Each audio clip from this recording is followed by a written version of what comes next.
Hello guys, welcome ঘরোয়া homemade recipe চ্যানেলটিতে। তো দেখো, আজকে বৃহস্পতিবার, আমি বৃহস্পতিবারে রান্না নিয়ে চলে এলাম। আমি আজকে করছি ট্যাংরা মাছের ঝাল, যেটা না মাছ ভাজা বসিয়ে দিয়েছি আর কিছুটা মাছ ভেজেছি। আর এখানে দেখো মশলা করে রেখেছি। তোমরা আমার ঝালের রেসিপি অন্য কোনো ভিডিওতে দেখে নেবে। আমি ঝালের রেসিপি যেভাবে করে থাকি ওইভাবেই করেছি। এখানে আমার 7 পিস মাছের জন্য টমেটো, একটা মিডিয়াম সাইজের পেঁয়াজ, একটু জিরে, একটু কাঁচা লঙ্কা, একটু আদা বেটে নিয়েছি। আর কি করেছি চলো বৃহস্পতিবারের আজকের মেনুতে চলো দেখিয়ে দিচ্ছি। এখানে করেছি কচুরলতি, যেটা সব জায়গাতেই পাওয়া যায়। আমি একদম সিম্পল ইয়েতে কচুরলতিটা করেছি। একটু সামান্য রসুন, কালো জিরে, শুকনো লঙ্কা ফোড়নে আর টমেটো দেখতে পাচ্ছ, ব্যাস। আর কিছু না, নুন হলুদ পরিমাণ মতন দিয়ে আমি একটু মিষ্টি ছড়িয়ে নামিয়ে দিয়েছি। এটা তোমরা চিংড়ি মাছ, ছোট চিংড়ি, শুটকি মাছ, অনেক কিছু দিয়ে খেতে পারো। এটা পোস্ত বাটা দিয়েও ভালো লাগে খেতে। তো আমি গরমের জন্য এভাবে সিম্পলভাবে করেছি। আর দেখো করেছি কাঁচা মুগ ডাল ঘি দিয়ে। তো দেখো, আমি ডালটা আজকে প্রেশারে দিইনি, আমি কড়াইয়ের মধ্যে সেদ্ধ করে নিয়েছি। জিরে, তেজপাত, শুকনো লঙ্কা ফোড়ন দিয়ে কড়াইয়ে করে দেখবে এই ডালের স্বাদটা আলাদা হয়। আর নামানোর সময় ঘি দিয়ে দিয়েছি, ঠিক আছে। তো চলো, দেখতেই পেলে এই যে কাঁচা মুগ ডাল, কচুরলতির তরকারি, আর এখানে করব ট্যাংরা মাছের ঝাল। এই হচ্ছে আমার বৃহস্পতিবারের সিম্পল মেনু। তো চলো আমি মাছের ঝালটা করে ফেলি।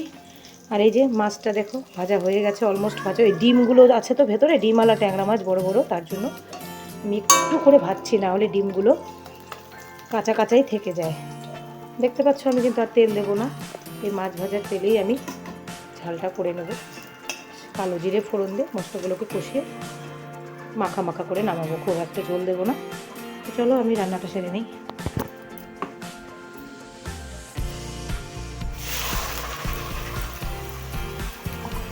আমি মশলাটার মধ্যে কিন্তু নুন হলুদ চিনি সব দিয়ে দিয়েছি, তার জন্য আমি পরে দেবো না। আর এখন কষানোর পালা, কষিয়ে নিয়ে ঝোল দিয়ে দেবো।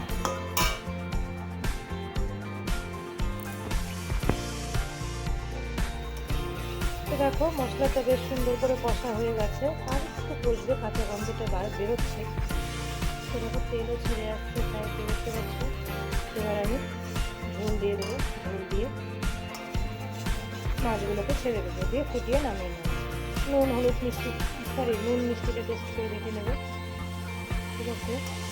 যতক্ষণ না কষাটা ভালো হবে না, তোমরা এইভাবেই কিন্তু ভালোভাবে করতে হবে। নিচে লেগে গেলে পোড়া পোড়া একটা গন্ধ চলে আসবে। তো দেখো আমার কষাটা অলমোস্ট প্রায় হয়েই এসছে। এখন আমি ঝোল দিয়ে দেবো, দিয়ে মাছগুলোকে নামিয়ে নেবো।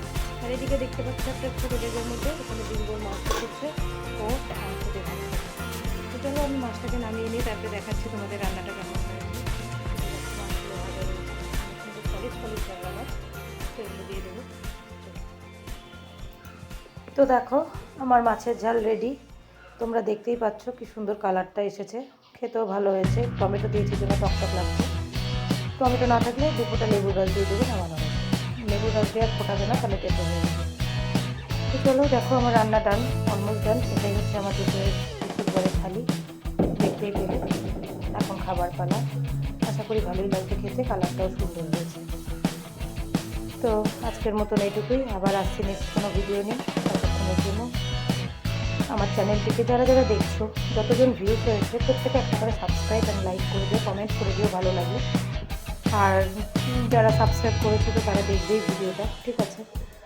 যারা সাবস্ক্রাইব এখনও করোনি তারা প্লিজ আমার ভিডিওটা সাবস্ক্রাইব করে দিও, যাতে আমি আরও বেশি করে তোমাদের রান্নার ভিডিওটা দিতে পারি এবং আরও দূরে এগিয়ে যেতে পারি।